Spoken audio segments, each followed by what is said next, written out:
And regarding blood, we are going to collect 4 tubes, okay, 4 different tubes, which means around 20 ml of blood, okay? And this will be collected at the visit by a nurse, a trained nurse. And yeah, and we would like to have fasting blood, or at least for 8 hours. So I don't know if this is going to be possible. And Serena, I don't know if you want to say something related to this point. Sorry, can you repeat the question before Yeah. if I have to comment? Okay. Now the idea is that we want fasting blood at least for 8 hours.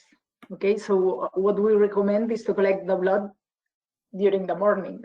Yeah. Okay, at 8, 9 in the morning. But I don't know if this will be possible, and due to the COVID and all the logistics that we are facing with the pandemic. And Serena, I don't know if you want to say something. Maybe we can start with this, asking for fasting blood, and if not possible, then we change it. Yeah, the idea, Maribel, please correct me if I'm wrong, because I'm not, now I can recall perfectly. But the idea is that, okay, we go for fasting and we try to convince them to have it, but this might not be possible because of of the organization of the visit or whatever for some kids. Then we said that we would apply the same protocol that we applied in Helix. So we will ask it a 2 hours fasting before collection. So if the collection is done the same day of the visit, it could be done after the entire visit is finished, meaning that it's at least 2 hours of fasting. Yeah. So it would be comparable to the Helix, the first visit. Yeah. So this is just in those cases that fasting blood, it's not possible at all. So the most important thing is, as well as I mentioned yesterday, to have information of this adolescent. If also is happy to take fasting blood, it's perfect. Otherwise, it's not fasting. Okay. And also, I want to say that we are recording all this information. So we are going to ask the child when was the last meal, so we can track that fasting time in each sample. And we can correct for this if it's different from one sample to another. Yeah. Okay. Mariana, just one question. For example, in Helix that we did this 2 hours fasting, check if for some analysis, for some measurements, the time between meal and blood collection was, I don't know, determinant of some of these, I don't know, omics markers or whatever? Yeah, I guess for the endogenous metabolomics, it is, for instance, for insulin or lipids, etc. Yeah, for sure. Important. Yeah, what we have done, if I remember well, is to adjust the statistical models for time to last meal. I think it's not the best option. It's much better to have fasting. For sure. Yeah. If not possible, we have this second strategy of correcting for this time. And then if we are asking a lot of information about the samples to try to solve this kind of problems. Okay. And then also you can always do a sensitivity on only those with fasting. Yeah. I assume, I hope that will be the majority. Yeah, so maybe we can assume that the cohorts will start with fasting samples, and maybe they can contact us if this is not possible and see, if it's, if almost all the child or children are fasting samples, or if it's not the case. I think it's good if you can inform us about this, to have an idea of which kind of samples are going to have at the end, and inform also the labs. Okay, so the blood samples will be collected at 4 degrees in the cohort until they are processed. And finally, when we have the several aliquots, these aliquots will be stored at -80, and some of them will be sent to these 3 labs indicated here. Okay, so regarding the collection, so the collection will be done by a nurse, of course, and as said, preferentially a at the first time in the morning, and it's optional to the cohort to use a shearing, I don't know how to pronounce this, or a vacuum system. So you can use whatever is better for you, okay? But we recommend not using anesthetic because the chemicals that are present in the anesthetic product can interfere with the measurements we are going to do with the samples. And yeah, Silvia, I'm going to ask something to Silvia in Catalan, okay? Silvia, em sembla que tu havies comprat anestèsia al principi, però entenc que no la feu servir, no? O no hi és? Okay, so Sylvia is not here. Okay, she was... And they have the microphone on. Sí que hi soc. El que passa que m'he posat cascos i no em sentíeu. Vale. Perdoneu. Dic que sí que no fem servir Embla ni res, però faig servir una que és d'esprai que fa fred. I és res, és un moment, s'asseca de seguida i no hi ha d'això del... És que als nens els hi va molt bé. Però psicològicament els hi va molt bé, però no és crema, Bueno, però igualment si fa fred deu portar algun producte químic per refredar. Per tant, jo crec que hauríem de no fer-la servir. És un de clorexidina. Em passes la referència i ho confirmo amb el laboratori, però el laboratori ens ha demanat que no féssim servir cap anestèsia. Ja, però és que psicològicament és molt diferent un nen quan li dius que no li faràs mal. És brutal el canvi, és brutal. I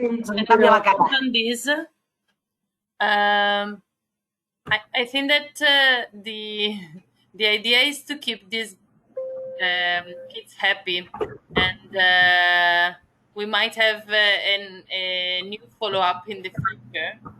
And I think that we have to find the balance here between not using anesthetic or using it, because if we do not use it and the kids get scared, then it might be a problem, Mariona. So I understand the point of the labs, but we're dealing with kids. I mean, they are adolescents. Some of them are like 12 years old. And I think that we have to keep this in mind. Okay, so I do understand the point of the lab. Yeah, so if this is the case, that finally the cohorts decide to use anesthetic, or at least in some of the children, I think it's good that you send me the name of the product you are using so I can double check with the lab. And also maybe it would be good to have like a blank to keep some of this anesthetic to send to the lab, in case they want to do a chemical analysis of the anesthetic. Maybe we want to use the same anesthetic in all the cohorts. Maybe we can buy it centrally and just ship it around. I don't think that this is something expensive, Mariona, and I don't think that we will use a lot of it. And so maybe we can just keep it the same for all the cohorts. I don't know what is the opinion of the other cohorts about this. Yeah,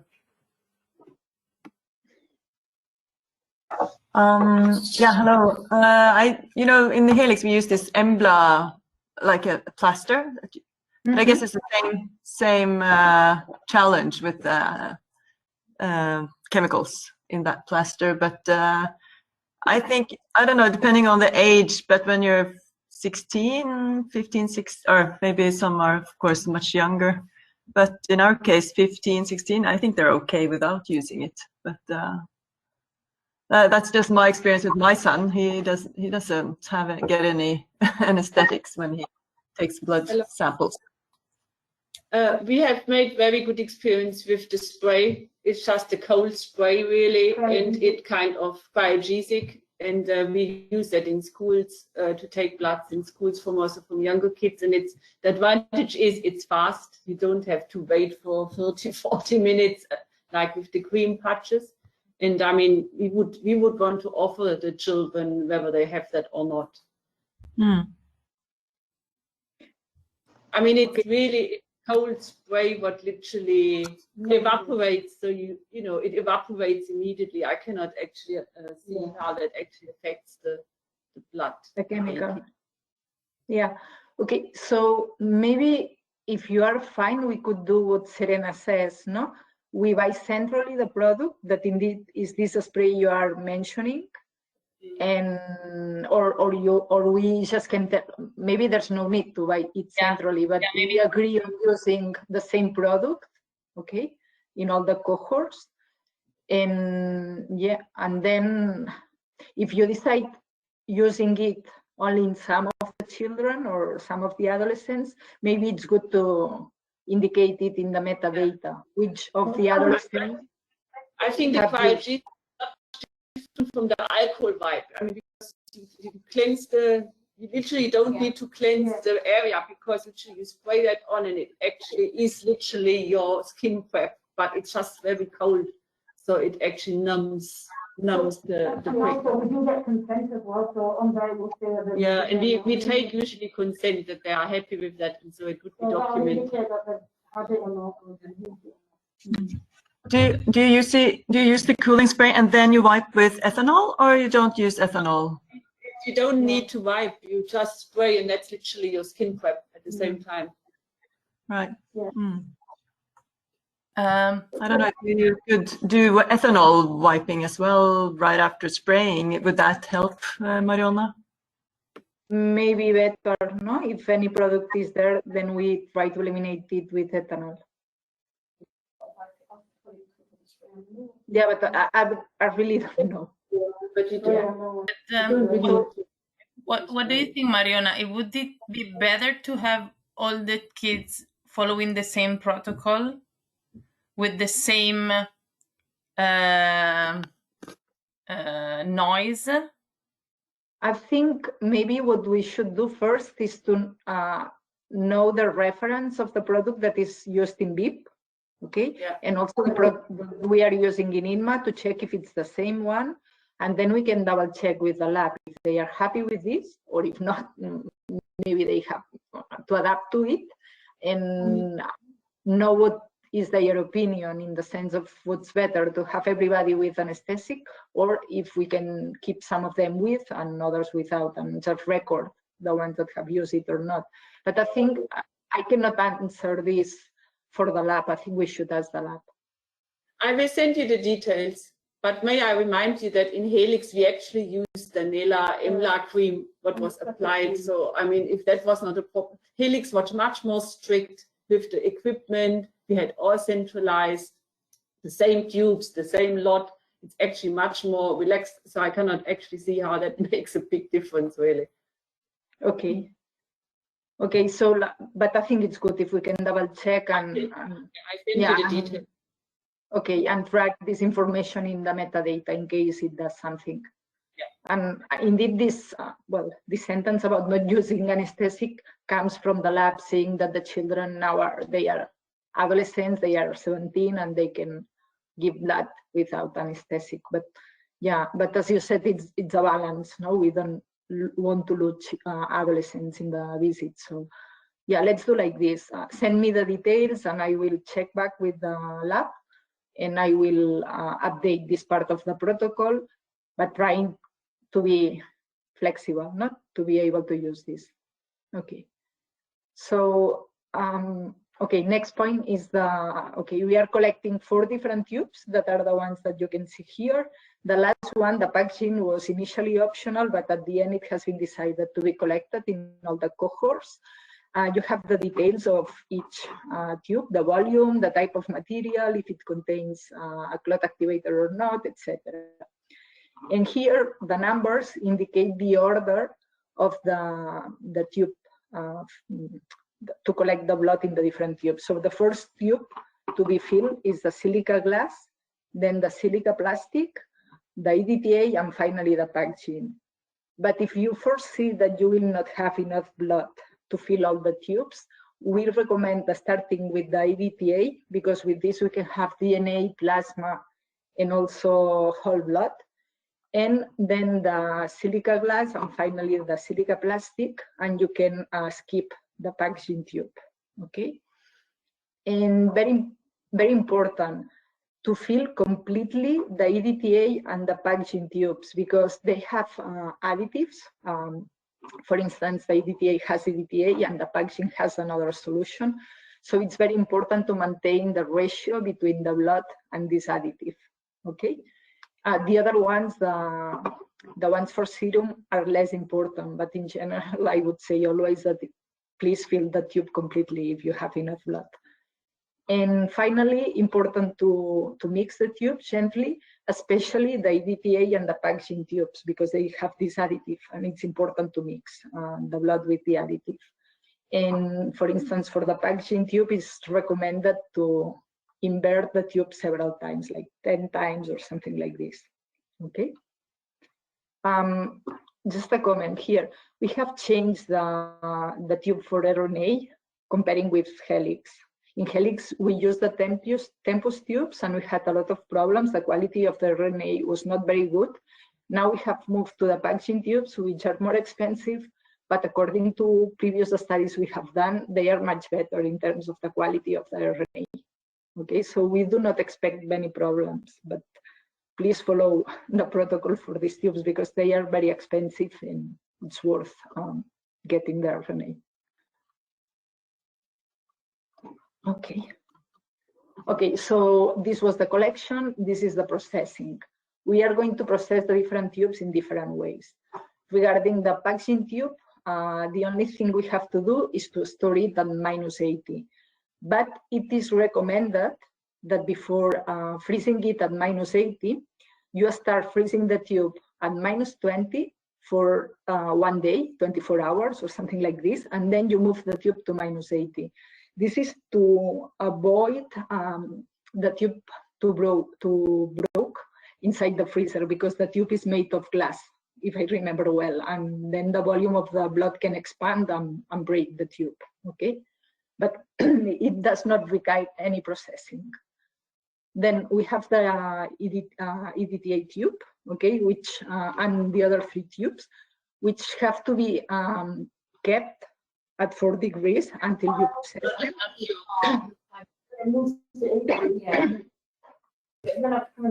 Can I just ask you, Mariona? So you say 1 day in the fridge or in the freezer, and then it goes to -80, yeah? It's 24 hours at -20, and then you move it at -80. But it's just to be sure that the tube does not break inside the freezer, because the blood will expand. So if we collect a sample on a Saturday, and the lab is processing it, putting it in the fridge for 24 hours, but they are not in on Sunday, can they put it in on Monday into the -80? Yes, there's no problem. It's at least 24 hours. At least, okay, thank you. Yeah, I think so. It's just not to move directly from room temperature to -80. Okay. And if it's not possible and you want to store directly at -80, you can do it, but it's better if you store the tube not inclinado. Vertical. Yeah, exactly. Because then you give more surface to the blood to expand, and you decrease the possibilities to break it. Yeah, okay, thank you. Okay, and so all the other tubes have to be kept at 4 degrees, okay, until you process them. And I think, or we would like to process the tubes in less than 6 hours from collection, okay? If it's in 2 hours, much better. If it's in 6 hours, it's fine, but we wouldn't like to increase this time much more, okay? Because, well, we don't know what happens to each of the different metabolites or chemicals that we are analyzing in these samples. Okay, so the silica tubes, the tubes for serum, has to be kept at least 1 hour at 4 degrees, okay, to allow the coagulation process, okay.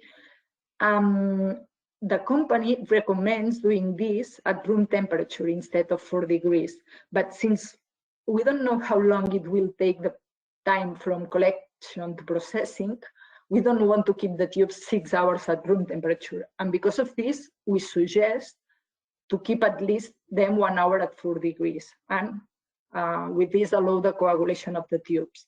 But if you see that the tubes do not coagulate very well, okay, with 1 hour at 4 degrees, then maybe you can allow them to coagulate at room temperature for 1 hour. Only these 2 tubes, the serum ones, okay? But you can keep the other ones at 4 degrees. After the coagulation, okay, of the serum tubes, and also you have the EDTA tube, all the 3 tubes have to be centrifuged at 2000 Gs for 10 minutes, okay? After the centrifugation, you can start preparing the different liquids for serum. For the serum plastic, we have calculated that you will get around 5 liquids of 0.5 ml each, but maybe it will not be possible to collect the last one. Maybe it will be fine for a few adolescents, but not for all of them, okay?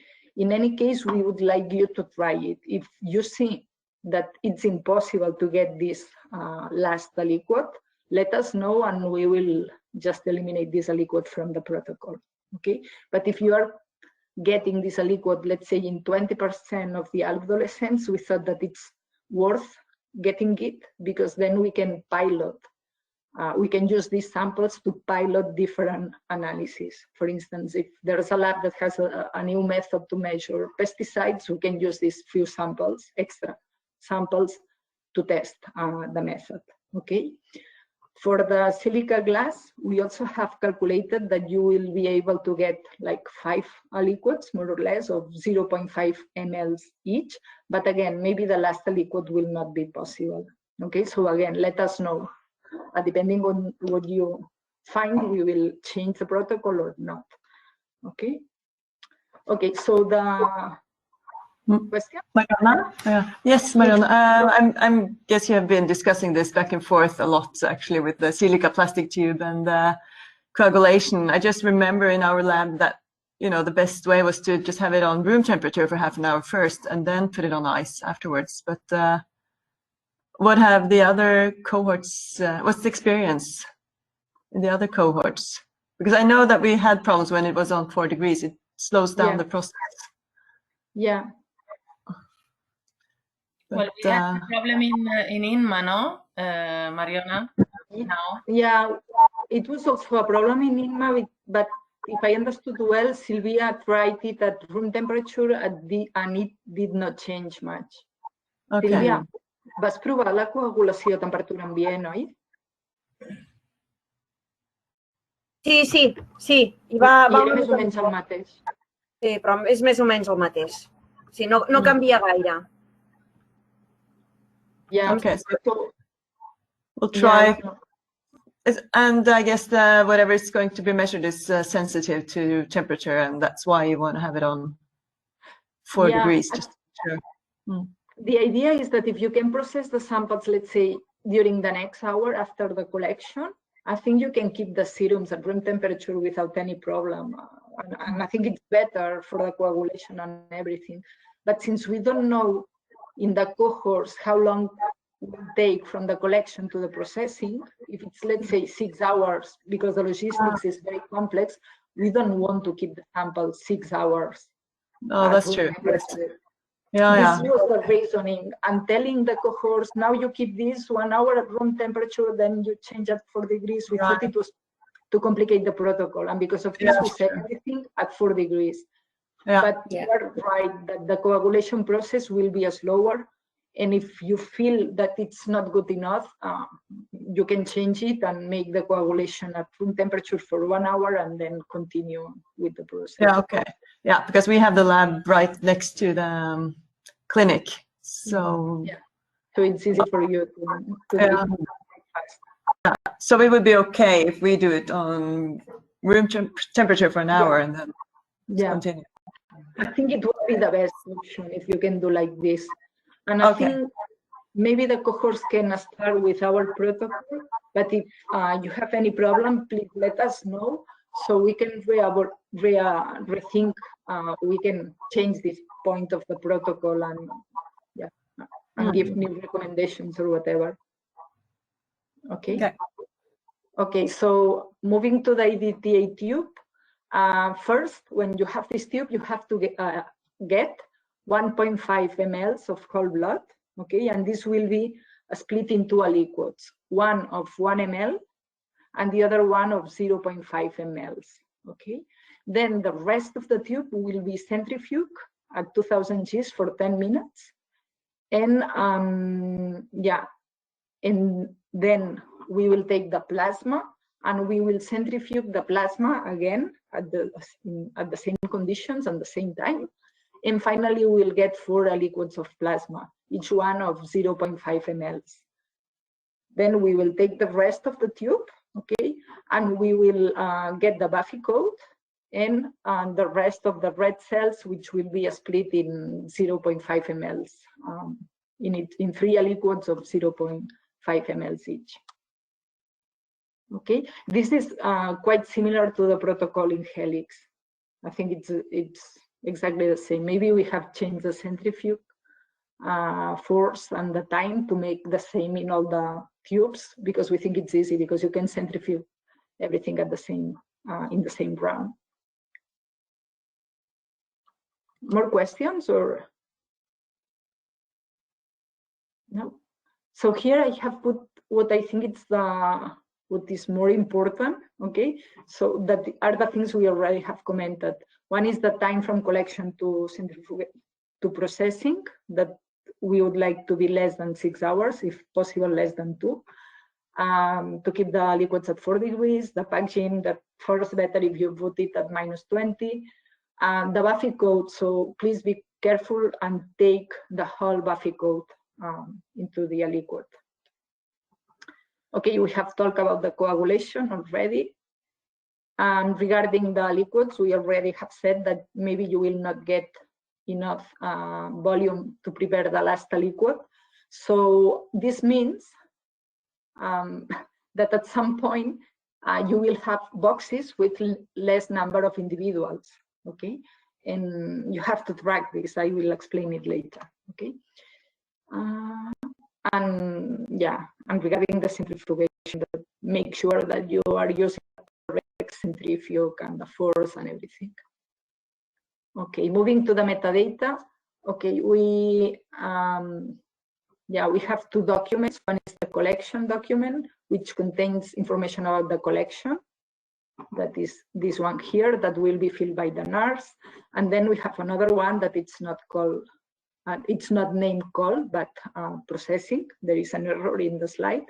And here we are collecting information about the processing, the times, where you store, when you store the samples, the number of liquids you can get, so you can indicate if the last liquid is obtained or not, or if in some of the liquids you have less than the volume that we would like to have. You can track all this information in these files. Also here in the collection file, there is a point that says comments, and you can add any comment. Maybe we can add there if we are using anesthetic or not. Okay, so once we decide how to follow with the anesthetic, we can record this in the collection metadata. Okay, regarding the storage, so all samples or liquids have to be stored at -80 degrees, and each liquid will be stored in a different box, in an independent box. So this means 18 boxes, okay, that will be filled in parallel. That it's quite a lot. I don't know if this is feasible for you to have these 18 boxes with a few samples in each one until you fill each box completely. I don't know, for instance, for the, so this means that, for instance, for plasma 1, for the liquid called plasma 1, you will have 1 box. When this box is completely full, okay, with all the children, you will move to another box that will be plasma 1, but instead of box 1, box 2, etc. Okay, so, but the point is that to fill each one of these boxes, this means that you will have 18 boxes in the freezer. Is it clear what I mean? Yes, totally. Yeah, I guess this is too easy to make it easy for shipment later on. Yeah, for us it's much better for the shipment because then we don't need to go there and prepare liquids, etc. But sometimes there are cohorts that do not have the space in the freezer to have all the 18, let's say, working boxes, because every time you process a sample, you will have 18 aliquots and you will have to open the 18 boxes to put each one of the aliquots. But if this is fine for you, I think it's very good for us also. Okay, and again, there's a template. Please fill the template when, so we can have all this information when you send the samples to the cohorts. Okay, so regarding shipments, where we are going to send the samples. The hair sample will not be sent to any lab yet because we do not have the budget to measure anything. So it will be stored in the cohort until we decide what to do with it. The stool samples will be sent to this lab in the UK. The urine samples, some of them, the individual voids, and some of the pools will be stored at the cohort, and then the pool 7 and 8 will be sent to Norway, and the pool number 9 will be sent to Imperial College. Okay, and regarding the blood samples, here you have a description of them. So some of the serum samples will be sent to Imperial College. Okay, serum 1 will be sent to Imperial College. Serum 2 plastic will be sent to a lab to measure insulin, glucose, and other metabolites, but we still do not know which will be this lab. I think it will be a lab in Barcelona, but we are still deciding it. Okay. Then the rest of the serum plastic liquids will be stored at the cohort. The serum glass, 2 of them will be sent to Imperial, the others will be in the cohort. One of the whole blood liquids, okay, I go back. This one, the biggest one, the one that has 1 ml, will be sent to NIPH in Norway. The other will be kept in the cohorts. The plasma one also is for NIPH. The other ones will be in the cohort, and the Buffy coat will be sent to Belgium. Okay, and the others will be stored at the cohort. The samples that stay in the cohort belong to ADLIT, not to the cohort, until the steering committee decides which liquids are for the cohort and which liquids are for ADLIT. But I think at this point, this has not been decided yet. So at this point, all of them belong to ADLIT, and if you want to use them, you have to ask ADLIT, okay? Okay, so here you have the same information, but ordered or organized by lab. So here you can see all the liquids that have to be sent to each one of the labs, okay? Okay, so before sending the liquids, you have to contact the lab and asking them if they are fine that you send the liquids whatever day that you decide. And we recommend sending the samples at the beginning of the week. So if there's any problem, there's still some time to find the samples in the airport or whatever happens, okay? Okay, the box, when you send the samples, has to contain the address of the sender and also the phone number in case something happens, okay? And also the address of the lab, and again, a phone number, okay? So you will find all the addresses of the labs, except for the lab that we are still deciding which will be in the protocols, okay? And yeah, and we recommend that when you send the samples, you include a copy in paper of the Excel file templates of the different boxes they will receive, okay? So they can track, the labs can track that all the samples you have sent are there, okay? Okay, all the samples have to be sent in dry ice, and you have to label them as biological substance category B, okay, and especially now with the COVID pandemic, okay, but this has not changed from the previous classification. In Helix, it was the same.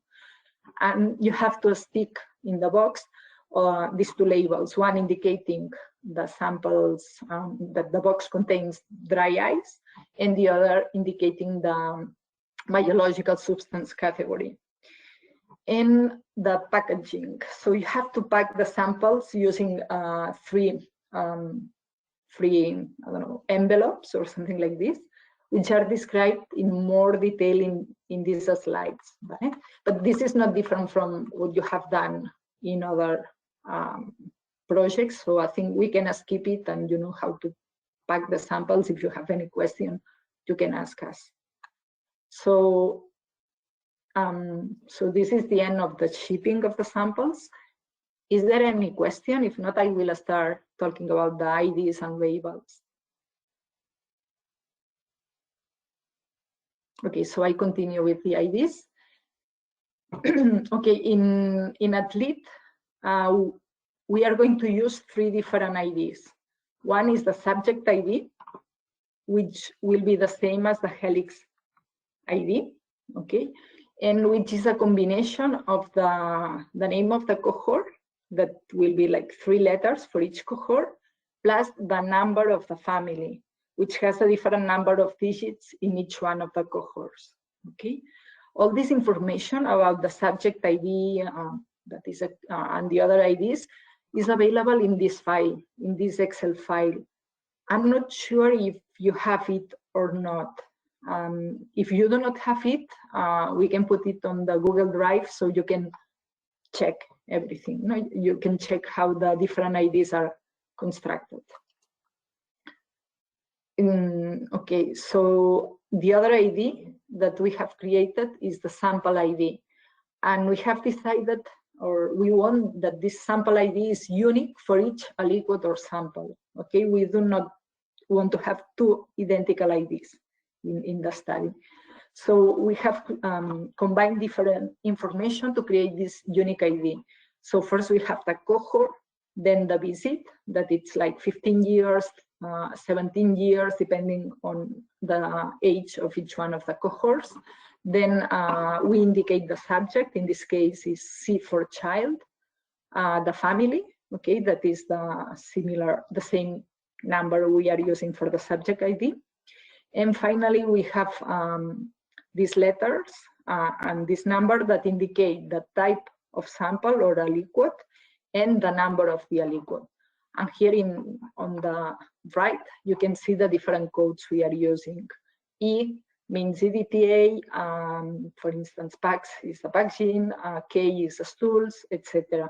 This is for the samples. And when I say samples, I mean the biological samples that are collected from the child.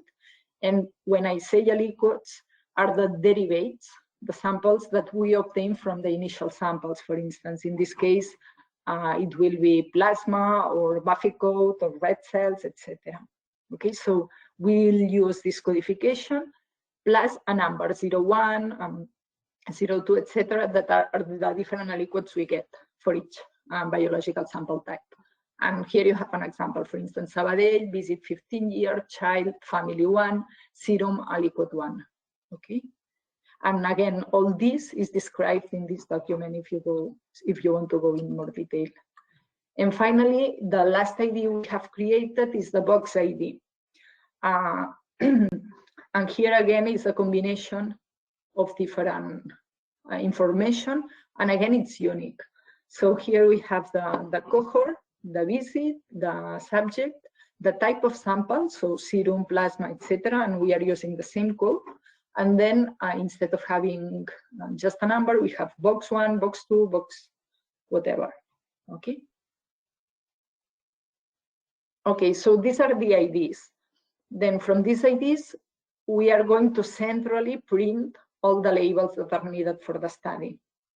And the labels will contain the ID that you can see here in the image, plus a data matrix code that it's similar to a QR code, but not exactly the same.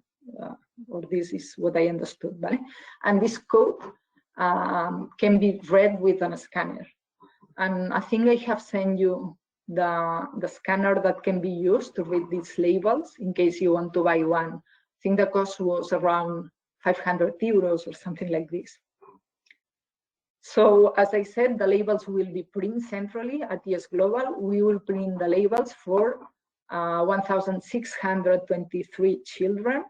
That this means all the helix children plus 320 2 extra children, which mainly come from Sabadell, but also there are some of them coming from MOVA and BIP. It's only a few of them that I guess at some point they had metabolomics or other omics data, or maybe the exposome, and they are called or named as extra helix. Okay, which type of labels we are going to print? We will print labels, some labels that are called appli, that will be used for the questionnaires and the forms, the samples that are stored at room temperature or 4 degrees. Okay, these labels are quite cheap, and we have decided to use them because in these conditions, 4 degrees room temperature, there's no problem. Okay. Then we have some another type of labels that are called AVERI, that are for the samples that are stored at -20. And finally, we have the cryo labels, which are much more expensive, that are for the samples stored at -80, not -20. There's an error here. Okay, I will change it. And these are quite expensive, and we will only use them for the labels at -80. Okay, so this will be printed at ES Global, and we will send all the labels to you in January. Okay, and it might be a little bit difficult to find all the labels not to know how to organize everything when you get this. So we are going to pack the labels in different pieces. On one hand, we will send together all the labels that are needed for the questionnaires. Okay, that I think you have something as 7 questionnaires. So we will send 7 labels for each child. So you will have subject 1 7 times, subject 2 7 times, etc. Okay, and this will be packed all together. So when you receive this, we will put on the pack like questionnaires, and you will know that you can use these labels for the questionnaires. Then we will send also some labels for the metadata, for the questionnaires related to the biological samples. And in this case, the labels will be split in packs by sample. So you will have 1 pack for urine, 1 pack for stools, etc. And we will indicate each pack what is for, okay? And then regarding the samples, for all the labels that you will need to label the tubes, okay, will be packed by sample type. So you will have 1 pack with all the labels for blood tubes, 1 pack for the packed genes, 1 pack for the blood liquids, so cryo labels, okay, 1 pack for urine, etc. And finally, we will send the labels for the boxes. On one hand, the boxes that will be at room temperature, that are the hair samples, and on the other hand, the rest of the labels for the boxes that will go to -80 degrees.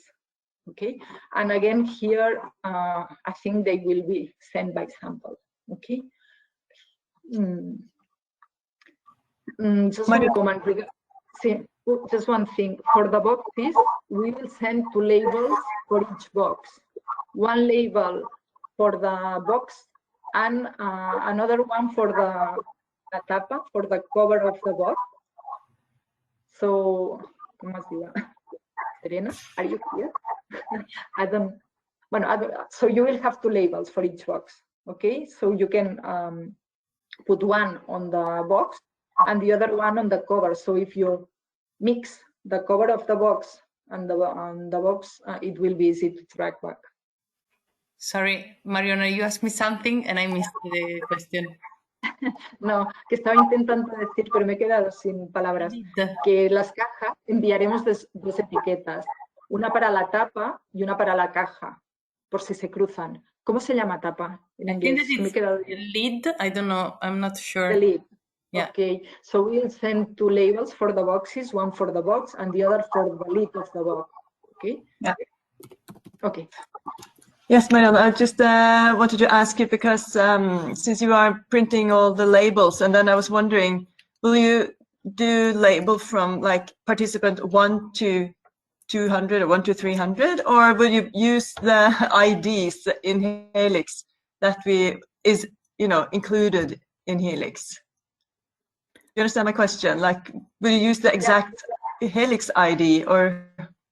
No, for the questionnaires and the forms, we will use the Helix ID. Okay, because it will be easy to link the information then. But for the samples, we are going to use the biological sample ID. This one. Oh, so you will get this. Yeah, so like participant one. So we need to make a new code, so to say, a key code. Yeah, just a moment.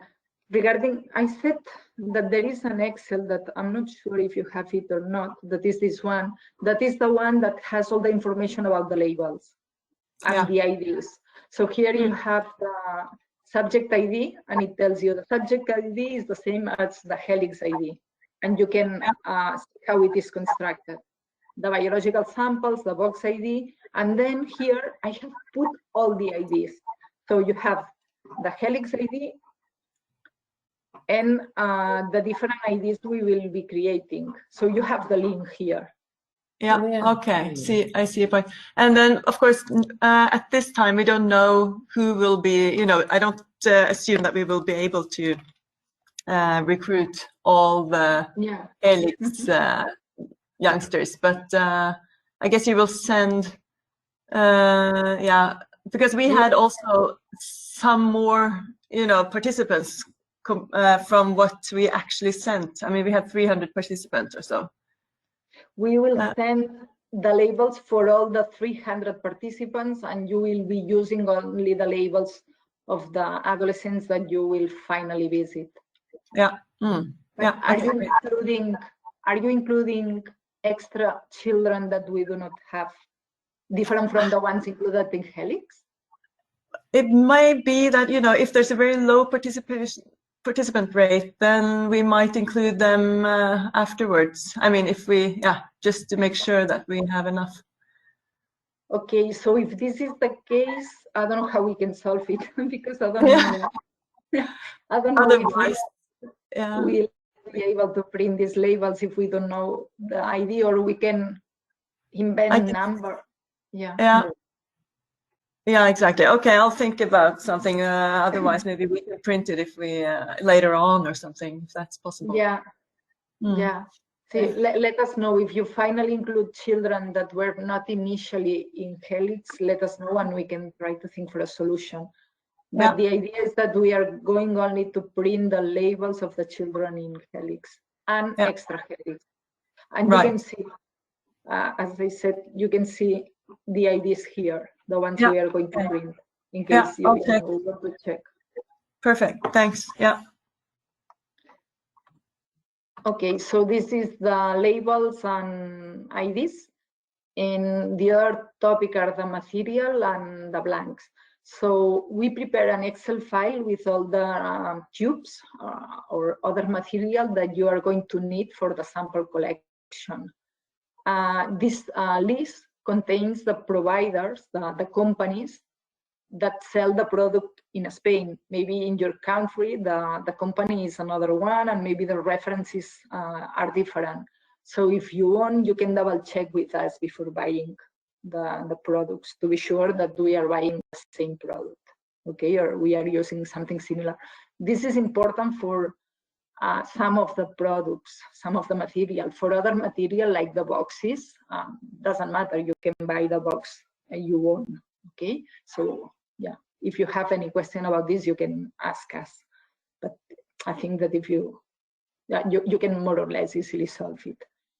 Okay, this is about some of the material, but then we decided that centrally we will buy some of the tubes that are more important for the chemicals, okay, because they can introduce some batch effect.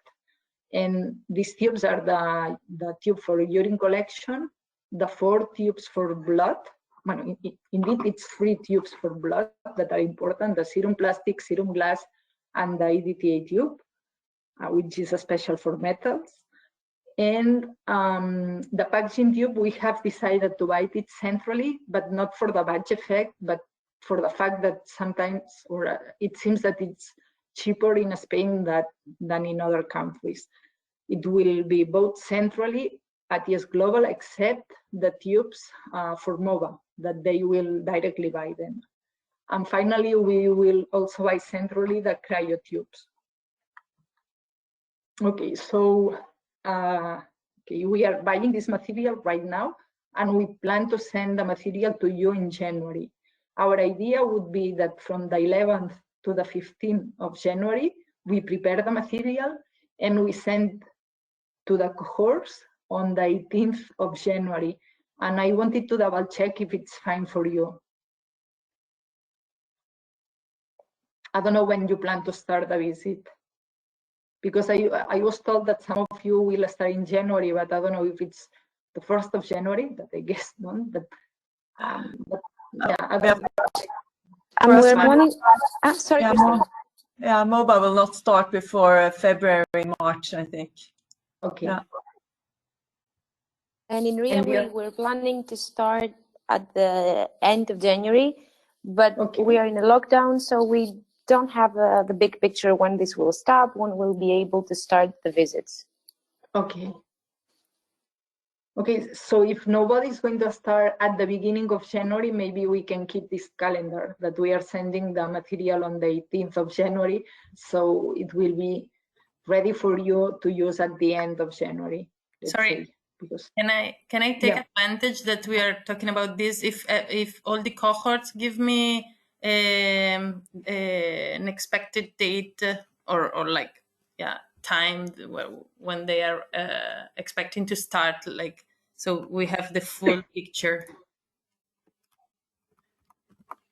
I'm missing Bib, Eden, and Kang.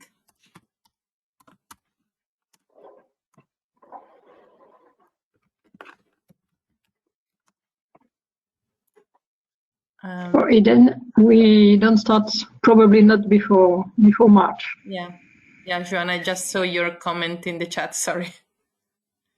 And what about Sandra? What about Kang?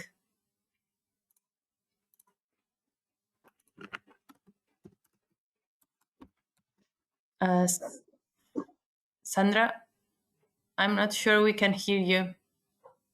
If you were speaking, we couldn't hear you. At least I couldn't. You can write it in the chat. And Dagmar, do you have an expected date to start the visit in Bib? Well, I put it in the Excel sheet, so our ethics is, I mean, we had a meeting, that's okay, so we just have to submit something else, but I expect that we can contact the people at the beginning of January, so we can actually have the first appointments already end of January or mid-end of January. Okay. So I would say that if you receive, Mariana was saying that she's, that all the material could be ready by mid-January to be sent on the 18th. Would this work for you? Well, yeah. I mean, we can be. I mean, it's towards because we need to also set up. So I think realistic is end of January to have the first appointments. Yeah. Okay. Okay, so we can keep this calendar. If we have problems buying the material, we will let you know. That's, I guess we will. The Excel sheet, what I completed with the possible visits at the moment, is based on that you said that we cannot do holiday measurements. So this is the maximum I could get without actually using the holiday weeks. But what I found is that actually the 2 weeks before the holiday, I can actually recruit more people because I can see, because I can extend the assessment to day 10 or 11. That means I can see actually do assessments in the holiday, the actual assessment if I need to. So, I mean, the maximum number of people or equipment what will be out is always 6 because I don't want to hand out 7. I need 1 spare in case something happens. to one of the things. So the maximum of numbers I have out is always 6. Okay. That's how I organize. So you need to decide whether you want to do in the summer holidays. It's where I have at the moment not entered any recruitment because it would be, you didn't do any holiday measurements. I think that we will discuss this. We will see how the numbers are doing during the first months, and probably we will discuss again about this in maybe March, April, so that we have a picture of how good is the recruitment in each cohort and what is needed in each cohort, and then we can just make decisions based on these numbers. I mean, the 6-week holiday is a big loss if I cannot recruit, obviously, you know, but also what I entered is the maximum number of people I could see, you know, so that's my absolutely, and I hope we can book the people in, because every week where the person is not booked in is a lost week. I cannot it's like with, you know, you cannot recall that. If you lose that appointment, it's the maximum numbers of appointment that I've got. So if I lose it, I lost that. Okay. Way. Yeah, sorry. I think that Maribel look at the Excel. Sorry, I didn't look at the Excel, so I should have. So I was not aware of your planning. Yeah, I think that we will have to look into this when we started in all the cohorts, and then we will have to maybe think about an extension of the fieldwork in the first months of 2022 if this is needed. But I mean, I think that this we can not plan now, because it's too early. We have to really see how it goes, because we don't have all the information we need to. I just could see that some cohorts put actually the summer holiday, they put actually their big equipment chunks in there, which at the moment I have not done. Okay. It has to actually work with school week. Yeah. Okay. Okay. And Sandra says that they will start in February. So your plan, Mariona, seems to be okay. So we will keep it. And if there are news, because we cannot get the material, we will let you know. Okay, so we plan to send all the material for 60-80 children, maybe a slightly different for each one of the tubes, plus some extra tubes for the blanks, plus all the labels that you will need for the whole visit. Okay, we are sending the tubes only for 60-80 children because some of these tubes expire in half a year, and since we do not know how the recruitment will go, especially with the COVID potential lockdowns, we decided to send only for 60-80 children, and then maybe in March or maybe later on, ask you and see how many children you have visited, and decide and make a second shipment for extra 100 children in each cohort, or maybe one cohort will be 50 children and the other 150. So we will. What I mean is that we will be sending the tubes in different shipments, and we will decide the number of children, the number of tubes in each shipment, depending on the recruitment you have in each cohort. Okay. What we want, what is really important for us is that you feel in this Excel file that in theory has been circulated to you, but I'm not sure. So in this file, we would like you to fill the lot number you are using for each one of the tubes, the number of tubes that you have received from us, and when you start using this batch, okay, and when you finish to use this batch. So with this information, we will be able to link each one of the children to a specific batch, because we will know when the child was visited.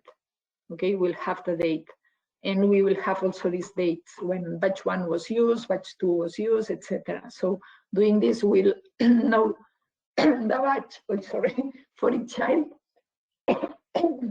and this might be important to control for the blanks. Okay. Sorry. One last thing about the material we are going to send in January. In INMA, we already had bought some of this material, and this is a specific batch, a specific lot number. And we think that it's good not to keep this lot only for INMA, but to split it to all the cohorts, to send some of these reagents to all the cohorts. So in the first shipment, you will receive more than one batch, more than one lot number. We will indicate it, okay? So you will receive, let's say, the urine tubes. They will be packed in 2 bags, one that will be batch 1 and the other that will be batch 2, okay? It's because of this problem that we already had some material in INMA and we want not to keep just it for INMA, okay? But in March and in September, in theory, the shipment will represent just one batch. Okay, so the next point are the blanks. You need to keep blanks, and this means new and clean material, new and clean tubes or other kind of material that has to be sent to the labs for controlling the batch noise of each one of the chemicals, okay? And these blanks have to be kept for each one of the purchase batches, okay? For each one of these batches, batch 1, batch 2, batch 3, okay? And here you have a summary of all the material that you have to keep for each purchase batch. For the NIPH lab, the Imperial College, and this other lab in the UK. Okay, so you need, for instance, here 3 tubes of urine collection, 3 tubes of for preparing the pool of urine, 3 cryo tubes, and 24 tips. Okay, and all this other material for blood. And this is the same for these 2 labs, and then for the stools, you need to keep 1 clean stools tube for each batch. And that's all about the material and the blanks. And the last point is the COVID-19 biosafety guidelines. Any question about the material and blanks? Okay, so let's move to the last one, but it's quite long, everything. Okay, so regarding biosafety, the first thing is that it's important that all this is specific to each cohort and each country, but maybe there are some general guidelines that we can have in mind. That the first thing is that the personal protection, so it's important to use mask, laboratory coat or gloves, okay, for you, and maybe also the mask for the adolescent, etc. Okay. The other important point is that you have to decontaminate the benches, surfaces, the tubes, the boxes, everything that is in contact with you, using ethanol 70% or sodium hypochlorite 0.1%. Another thing that we have decided to do is to label the boxes with this second label, no? So each box will have the 2 labels identifying the box number, okay? And then we will add this extra label to indicate if the samples that are inside the box have been tested or not for COVID-19, okay? COVID-19 potential means that we have not tested the samples, so we do not know if the child was infected or not. And this means that if a lab receives these samples, they have to treat all the samples in the box as potentially infectious and maybe use a biosafety cabin type 2, okay? If finally we incorporate a test in the visit, a test for COVID-19, a fast, non-expensive, non-invasive test, then we can classify the children in positive and negative. So we will send you the 3 types of levels, potential, positive, and negative, and you have to stick one of them in each box, okay? If we do the test, I guess we will not find many positives, so the few children that are positive should be kept in a different box and label this box with this label COVID positive.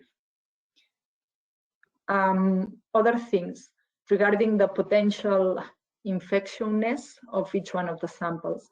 The hair sample we have decided to keep it at room temperature for 1 month, and after 1 month we can say that this sample it's not infectious anymore. Okay.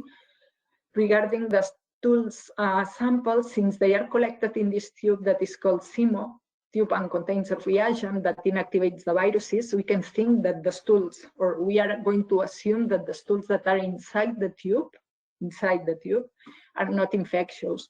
But please, what you have to do is to clean the tube, the outside surface of the tube. Okay, this only applies for the stools that are inside the tube.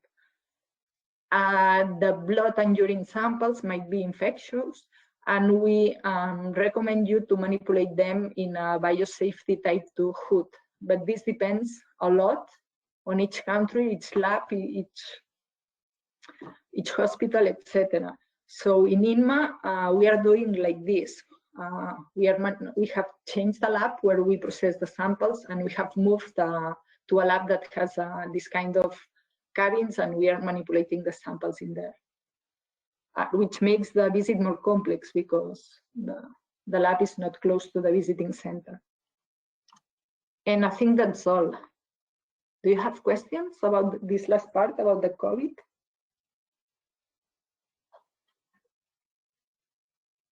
Okay. So Mariana, maybe because yesterday we were talking about like the fact that we are looking into rapid tests for COVID, and this would affect obviously all this, also the handling of samples in terms of COVID.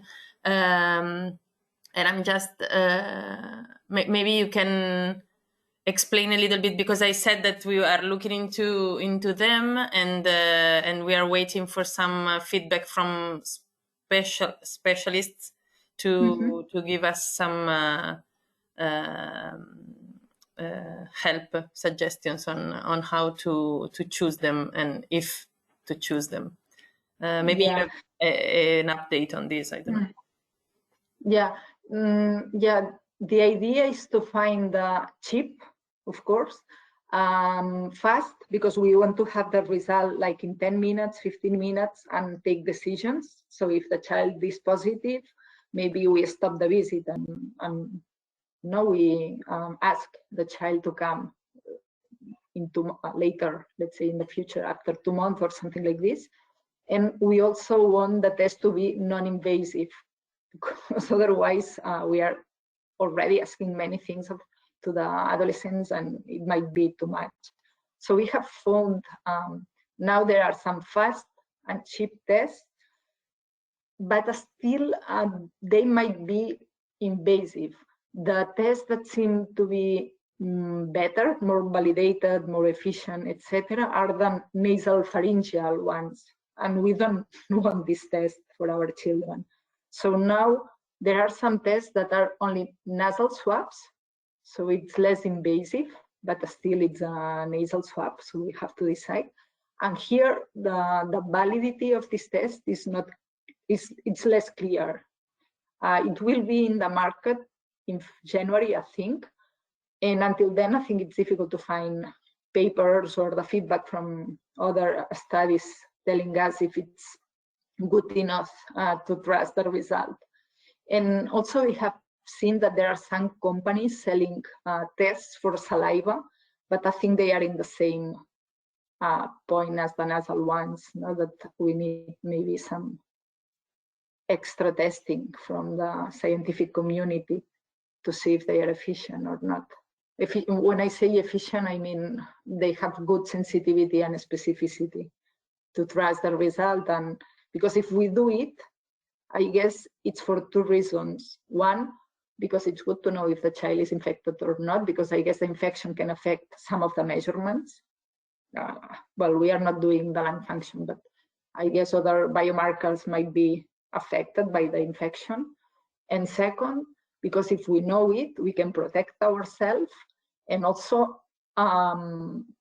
if the child is not infected, we can simplify the protocol for sample processing, at least in INMA, where we do not have access to a biosafety cabin type tube in our standard lab, and we have to move to another lab, and this complicates the visit.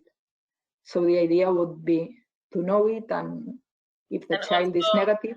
And this, I was telling them that this would also affect the spirometry. Obviously, if we trust the test. Yeah.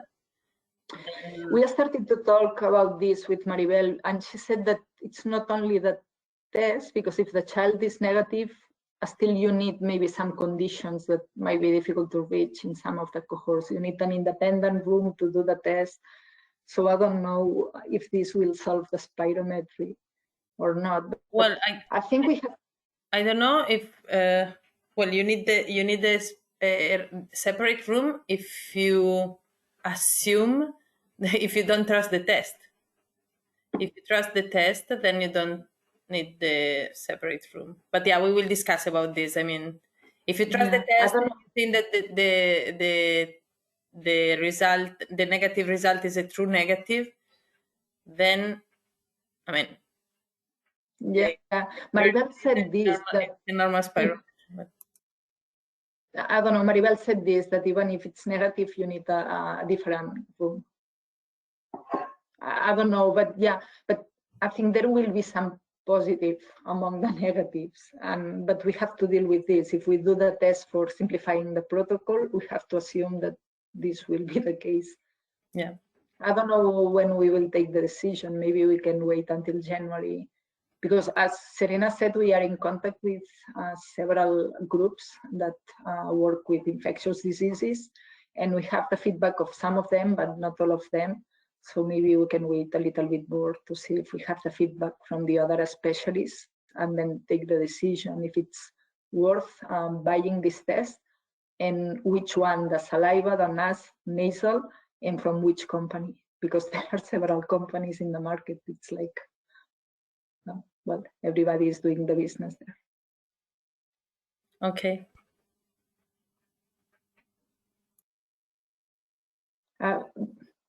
Yeah, I don't know if there are more questions. If not, I think that's all from my side. And yeah, you can contact me by email whenever you want, if you have questions later on.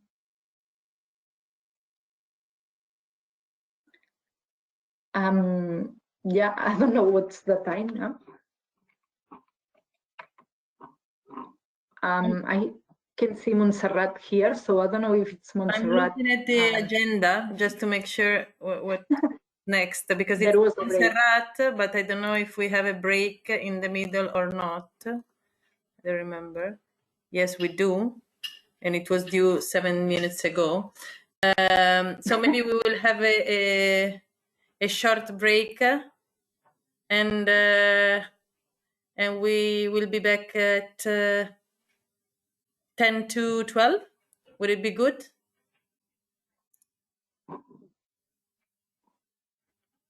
Okay. Then yeah, let's stop the recording. Okay. Then I give the floor to Montserrat. Okay. Hello to everybody. First of all, I would like to say sorry to all of you for the confusion of the protocol I have sent to you. Hope this have not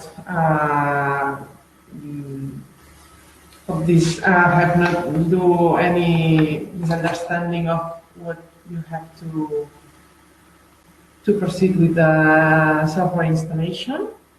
I would like to start sharing the protocol and do a fast review of the installation and preparing the software. For if someone have had any problem doing or following the instructions. I'm going to share my.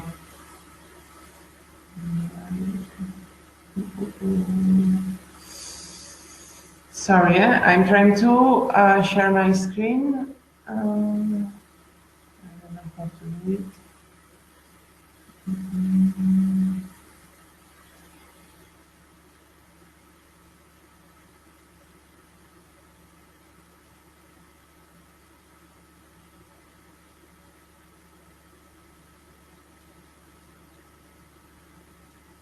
Serena, how I can share my screen? I don't know. Just on the bottom, you have the microphone, the camera, and the screen. On the bottom of the screen, you can. You should have comparte la pantalla because I made you presenter. You should have it. Otherwise, I would. I don't have here any button to share my screen.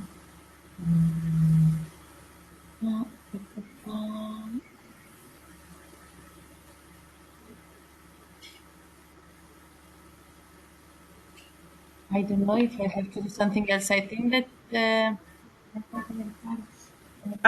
Okay. I have one. Yes. Sorry.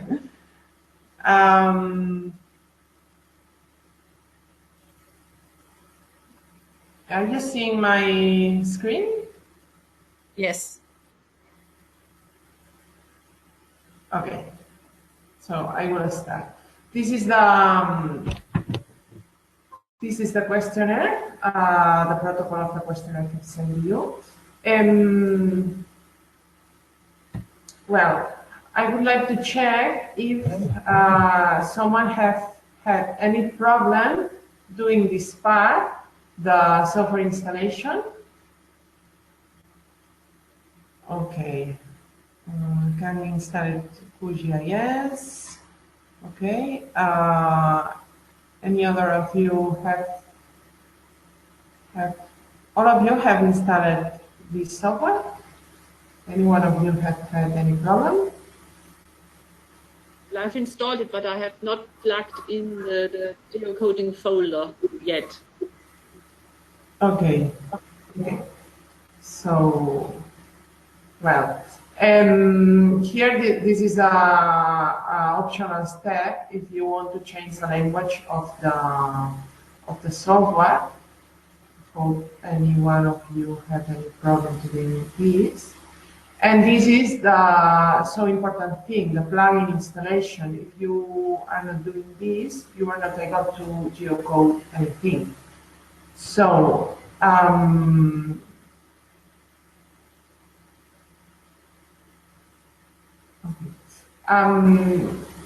you have installed the plugin?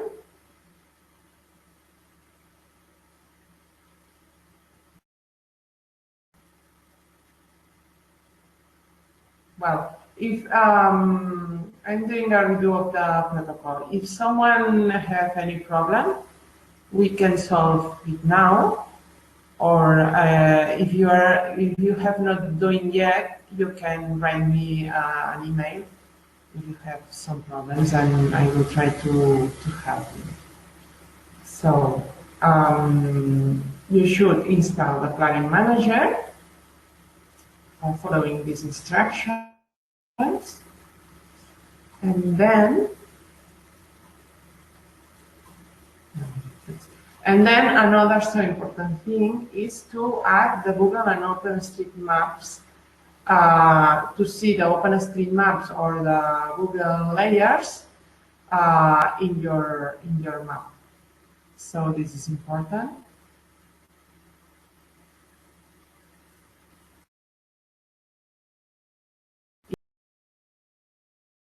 If you have any problem to do this, we can do it now, or we can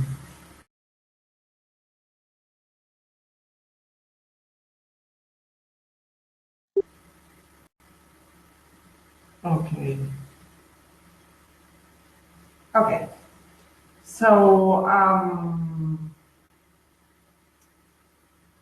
let's make a simulation of how to do a geocoding questionnaire. So you have here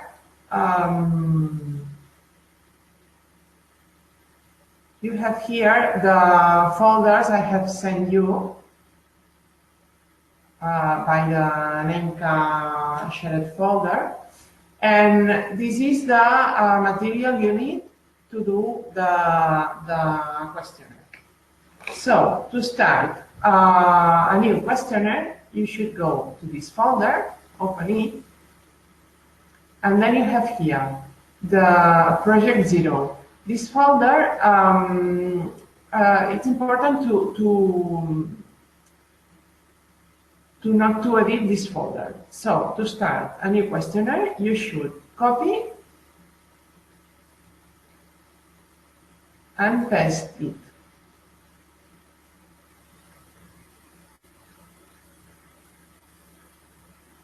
And this will always,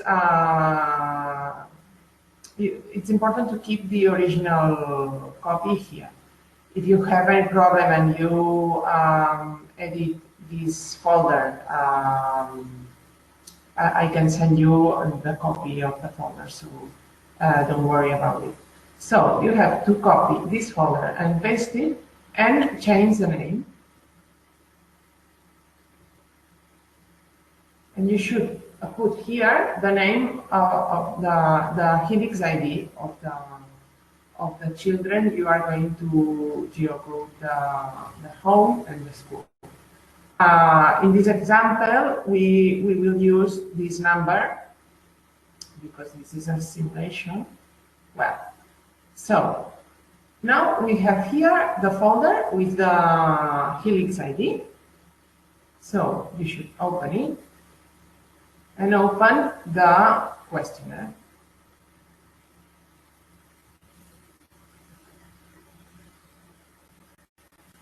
It takes a little bit longer to open it, so please be patient. I am aware of that, but we cannot do anything. Please.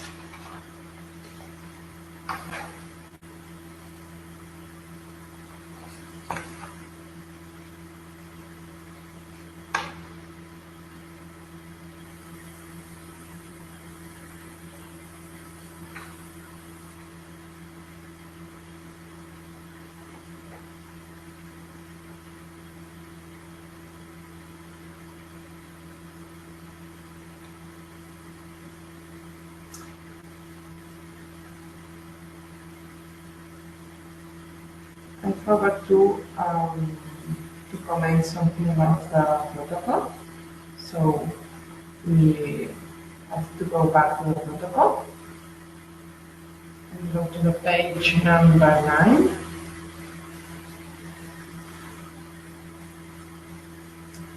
Here, remember, you have to geocode point locations like home and school addresses,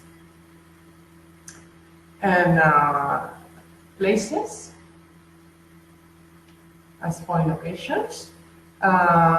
This is the definition of the criteria you should follow to geocode home and school addresses, and also places.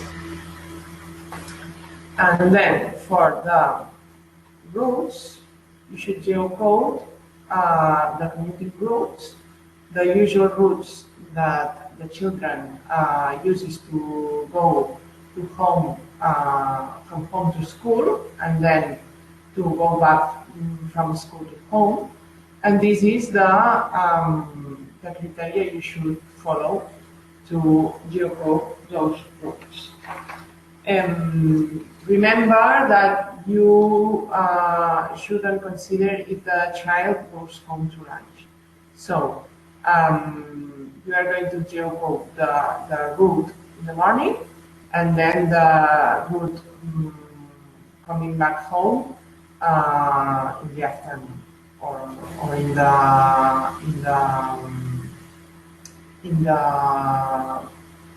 the midday if they are not going to school on the afternoon.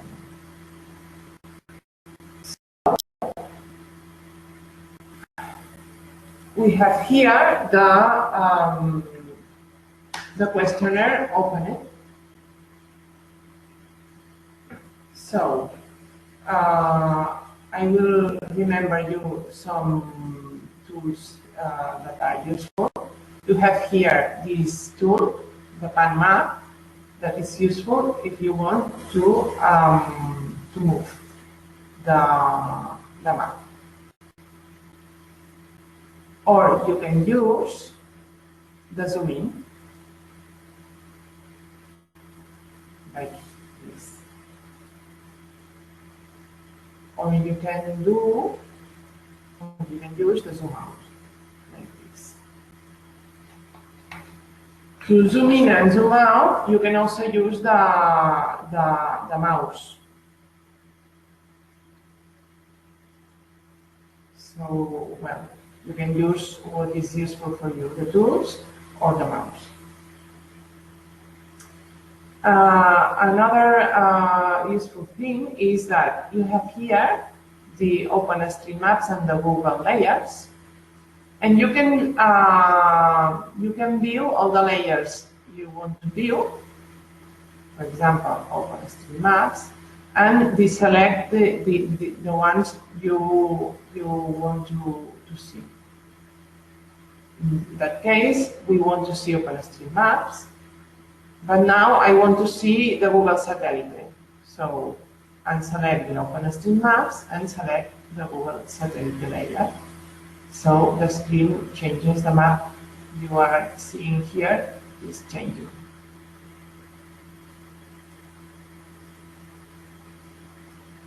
So, well, we will start geocoding an address.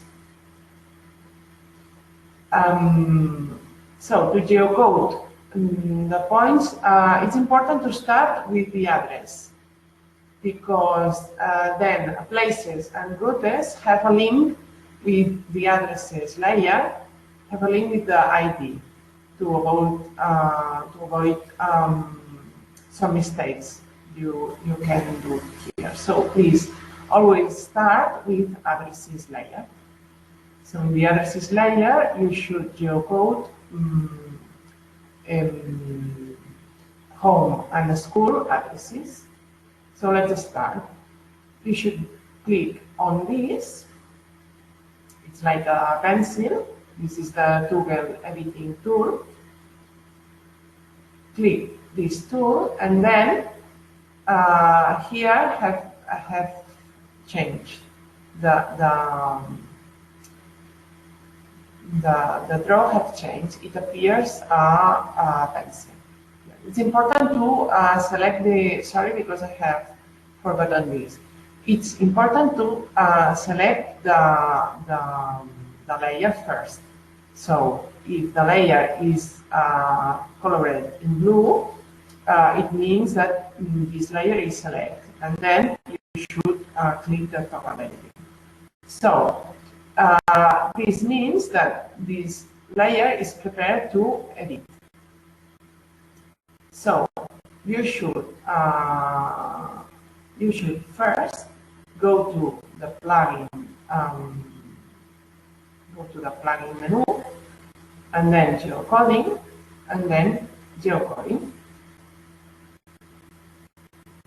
And here you can write the address, and then the software will search the address for you. It's important here. This is in the protocol, but so like this is important. I would like to focus on this. When you have installed the geocoding plugin, then you go to the settings and select here the nominating option, not the Google option, nominating. So then you should go to geocoding and write the address here. For example, we are in Bradford, so I should put here Bradford, the name of the city, and then the address. In this example, Bradford Street, number 1. Okay. And point have been appeared here near the address we are searching for. So with the zoom in tool, you should zoom in, and with the help of the mother, or the children, you should select the addresses layer, select this tool, Add Point Feature, and click on the house to draw the point, to geocode the home address. For example, here, imagine that the children live in this house. So you put the point here, in front of the house, and then a window appears here. It asks you to put the ID helix, in this case is the 9999, and then it asks you the kind of the address you are geocoding. In this example, we are geocoding the home one. So click OK, and then a point appears here. So you have geocoded the address, the home address. Then select the layer again, and then deselect the toggle editing tool. It will ask you if you want to save. Always save the changes, and that's all. You have here the house geocoded. So now, what we have to do now? To geocode the school address. So we are going to do the same. Go to plugins, geocoding, write the home address, the school address here. For example, I have searching school in this street.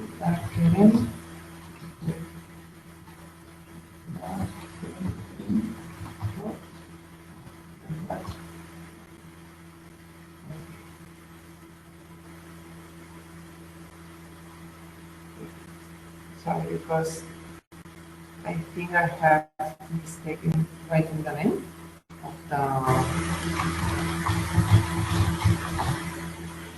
the street.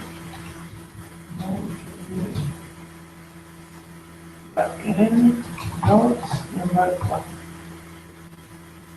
Okay. Here appears a dialog because the server found more than one places, and you have to choose one or all. So in that case, we are choosing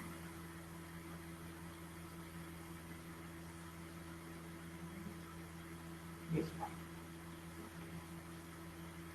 Another point have appeared here near the Byron Primary School.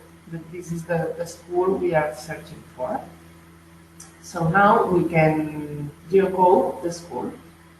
We are going to do the same. Click on the addresses layer that will appear on blue. Click the toggle editing tool to edit this layer. Click on the Add Point Feature tool and draw the point here. And we'll ask you the same, the ID and the type of address, in that case, school one. Okay. Don't forget to save the changes. Click on the toggle editing again and save it. So now we have the school address and the home address geocoded.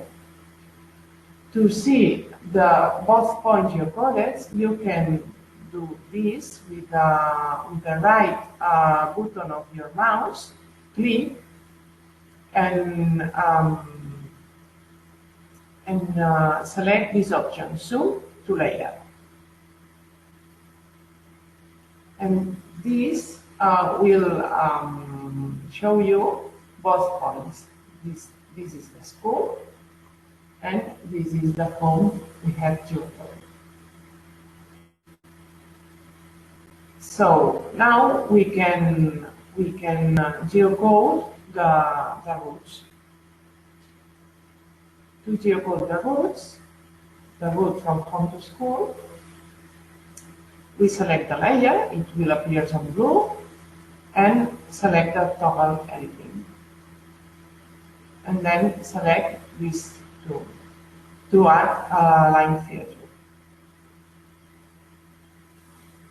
So imagine the child is going to school first by foot, then he takes a bus, and then he goes from the bus station to the school by foot again. So if the child is doing this, we need to draw 3 routes.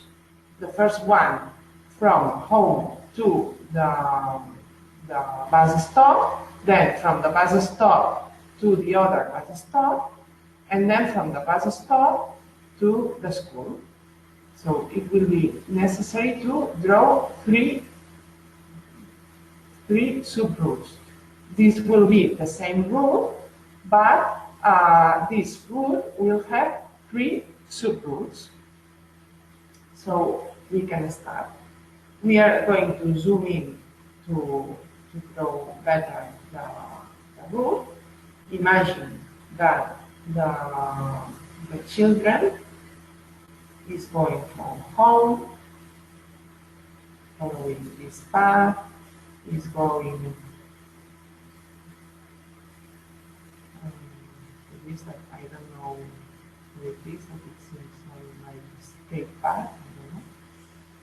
And imagine here there is the bus station. So we should stop drawing the route by clicking the right mouse button, and then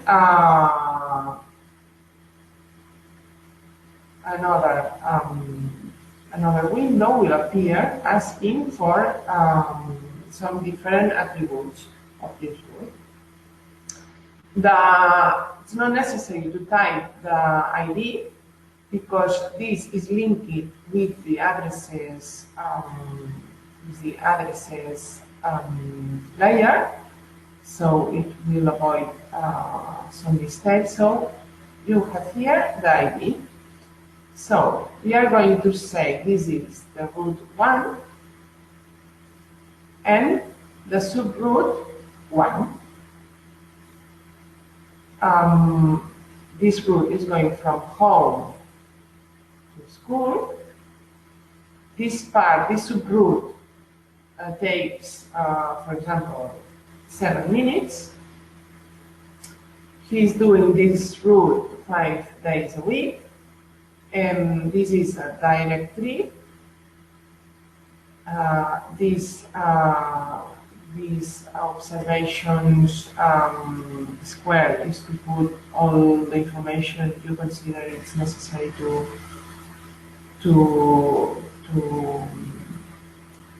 keep here. And we say this subroute, the child is going by foot. So select the foot option, and this is a new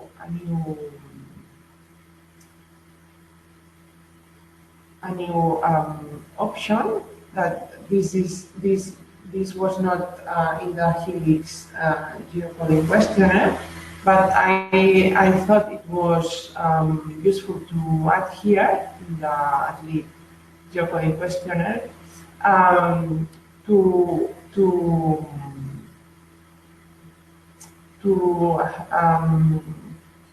avoid to repeat the route from school to home if the route is exactly the same. So here you have the option to say if the route to coming back to home is the same. So if the route is the same, you can put here yes, and then will be not necessary to draw the route again in the from school to home. So in this case, we'll put yes, okay, and the route appears here. This is the first route. The child is going from home to the bus stop by foot. So then we should draw another route from the bus stop to the other bus stop. So add another line filter. You can start to draw here. The route is doing, imagine the route is going from here. Here, you cannot draw because you have you have here the limit of the map. But if it happens to you, you can click the pan map tool, move the map, and click again the add line filter tool, and continue drawing. It happens again. I have arrived here to the limit of the map, so move again the map, click again this tool, and continue drawing. You can do zoom in and zoom out also.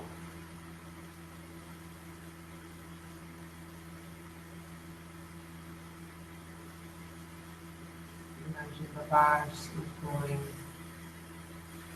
in this node, and the bus stops here. So you should fill again this questionnaire. This is the route 1, but this is the subroute number 2, because the first one, it was the one by foot from home to the bus stop. It goes from home to school. It takes, for example, 25 minutes, 5 days a week. This is a direct trip. This is going by bus, and the route is exactly the same route. So then you have the second subroute drawn here, and then we should finish by drawing the third part of the route. So click again that filter line.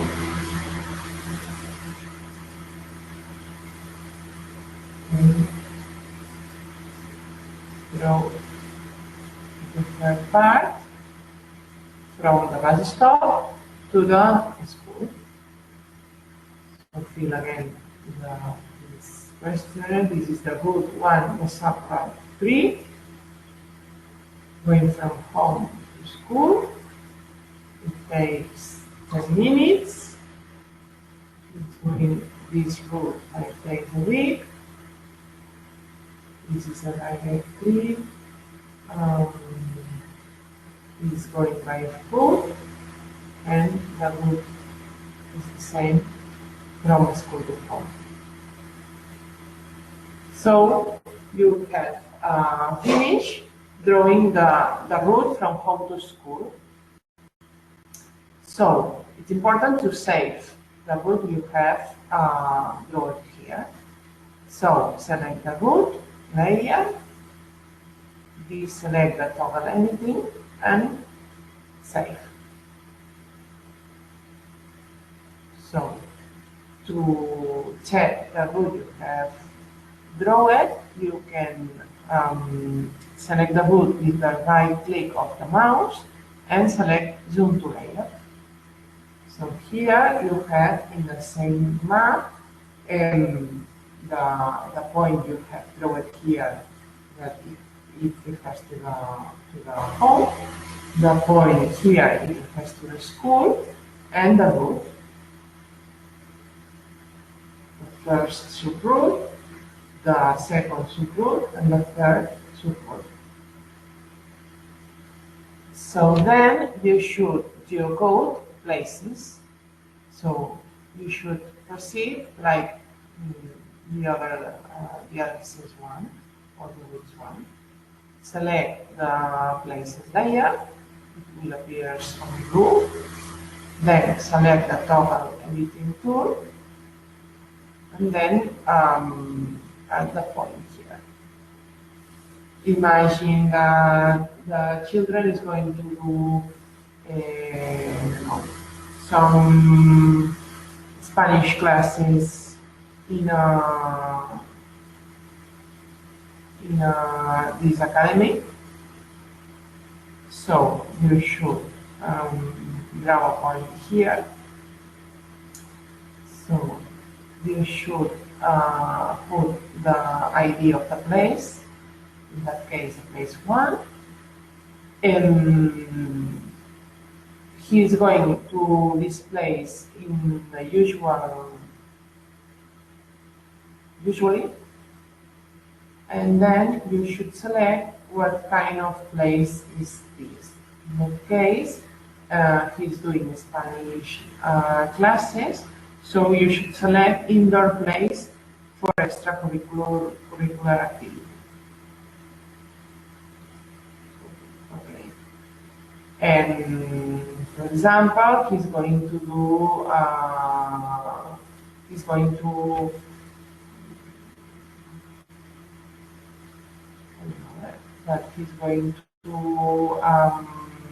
work a little bit in this park, for example. So draw another one here.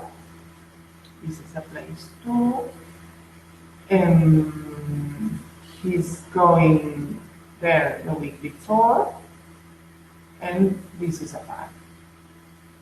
Okay.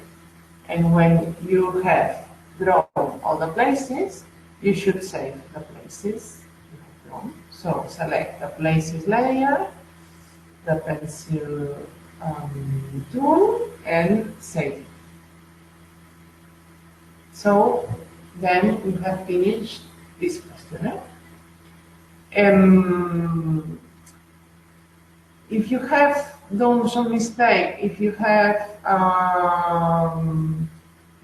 correct some kind of attributes you have filled in the questionnaire, it's very easy. For example, in places, select places, select the toggle editing tool, and then open the table.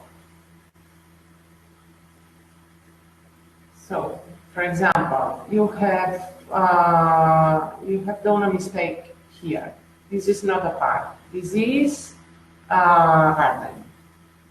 So you can solve this mistake doing this,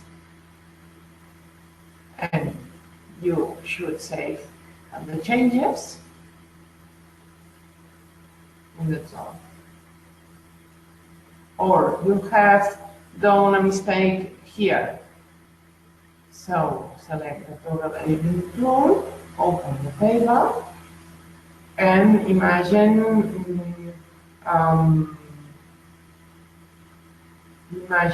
for the third part of the route, he's not going by foot, he's going by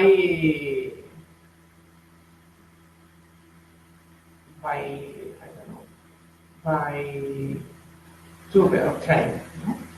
So select this one. Or you have put here, it takes 10 minutes to do this part of the route, but you have done a mistake. He's not taking 10 minutes, he's taking 35 minutes. So you can check, you can change this doing opening the table and edit the table here. So you should save the changes, clicking this pencil and save it.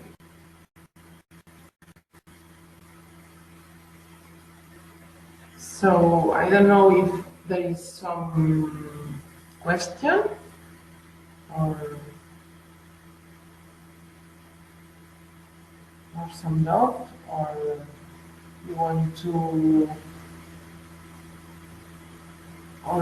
to repeat something.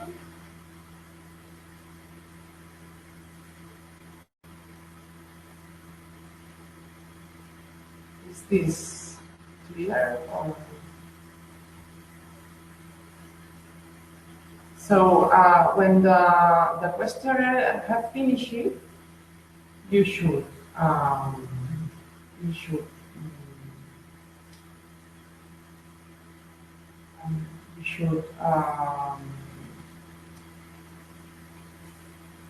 please. It will ask that this project includes one or more temporary layers, because the temporary layers is the points that geocoding plugin has drawn. It doesn't matter, you can lose these points. And so, are you sure you want to proceed? Yes, it doesn't matter. If you want to save the current project, save it. So then you will have here the geocoding questionnaire for the 9999 ID. And here in the addresses, places, and routes files, you have all the geocodes and routers you have drawn. So you have to send me all the folders.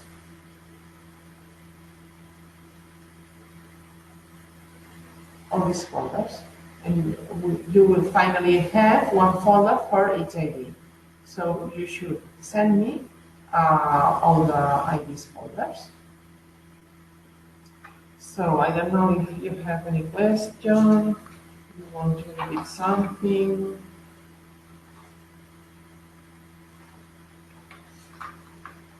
Hello, Montserrat. This is Christina talking. Hi, I was wondering, when we send folders over, that would be through this secure FTP file system, or how do we send them? I assume these are sensitive data. So I think the NAMCA folder is secure to share this kind of data. So by email? No, by email, no. By the. Do you remember that I have sent you these folders and the software file for QGIS installation through the NAMCA folder? Do you remember? Yeah. I have created a folder for each cohort, and you can upload there the geocoding questionnaires, and then I will download from there. And yeah, right. So the same way as we did last time. Yes. Yes. Yeah. For Helix, we have you have sent the files through FTP. Yeah, exactly. If the memory is not. Yeah, yes, that's mistaken. How I remember. Well, now we have changed the strategy, and so now we have this kind of shared folders, named NAMCA, so we can use this kind of folders too. Okay, send I see. the data. Not by email, because by email is not a secure way to send No, it. exactly. Thanks. So if there is another question, if not, this is all from my side. Remember, you can ask me, send me an email for every problem you have. So I would like to help you. So keep in contact. Okay. Thanks, Montserrat. Yes, Helena. We're thinking with Serena that maybe it would be nice to have another break before starting the usual meeting we have every 2 Fridays. Okay. So we'll come back at 10 to 1. Okay. I think it will be enough. 15-minute break. Yeah, or less if you, I mean, a quarter would be good. I think that the Montserrat presentation is really technical, and I think that we need a little a little Time to rest. allocate all this information. Yeah, to digest everything. No, it was really good, but I think that it's a lot. So Yeah. Yeah. good. I'm